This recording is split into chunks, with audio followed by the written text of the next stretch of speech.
یہ تو ناصر سے لے کر بلیری چیک پوسٹ تک یہاں پہ چیکنگ ہو رہا ہے، لوگ جو ہے پریشان ہیں. ہمارا حلقہ جو ہے حلقہ 38 ہے، ان کا اگر روڈ نہیں ہے، ان کا پانی نہیں ہے، ان کا بجلی نہیں ہے، ان کا گیس نہیں، ان کا میں ذمہ وار. اسی دن میں نے بولا MD واسا کو بلائے، وہ کہہ رہے کہ مجھے مہینے کا 25,000 روپے دو، تنخواہ ان کا 50,000 ہے. یہ 25,000 ایک گھر پہ وہ کیسے دیکھ، ان کو پانی ایک مہینے سے بند ہے. یا ختم کرے یا کچھ کرے، ایسا ٹریفک جام ہے، گھنٹے گھنٹے جو ہے مریض اس میں پھنسے ہوئے.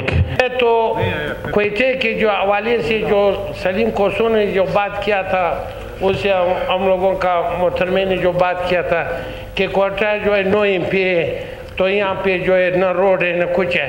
اور MP جو ہے اپنے حلقے کا ذمہ وار ہے.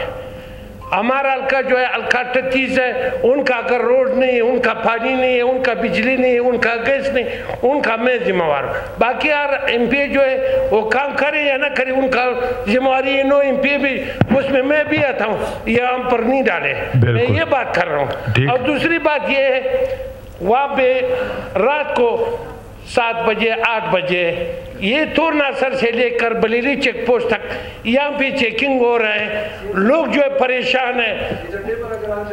وہ ایجنڈا ہی ہے، یہ مریض آ رہے جا رہے، ان کو جو ہے پریشانی ہے. یہ جو ہے ان کا حوالے سے میں بات کر رہا ہوں کہ بھائی ان کا جو ہے چیکنگ یا ختم کرے یا کچھ کرے.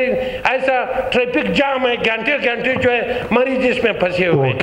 اور تیسری بات یہ ہے، میں نے آپ کو پہلے بھی کہا تھا، میرے کہنے کا مطلب یہ ہے اسپیکر صاحب، میں اسی دن میں نے بولا MD واسا کو بلائے، وہ کہہ رہے کہ مجھے مہینے کا 25,000 روپے دو، تنخواہ ان کا 50,000 ہے. یہ 25,000 ایک گھر پہ وہ کیسے دیکھ، ان کو پانی ایک مہینے سے بند ہے.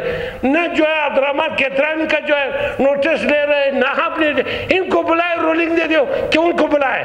MD واسا کو طلب کرے جمعے والے دن اس کو، بلکہ کل بلائیں اس کو. اور آپ کو بھی اطلاع ہوگی، پھر آپ نے آنا ہے ان کے سامنے بیٹھ کے یہ بات کرنی ہے. پھر آپ نے مہربانی اسپیکر صاحب. Okay, thank you very much.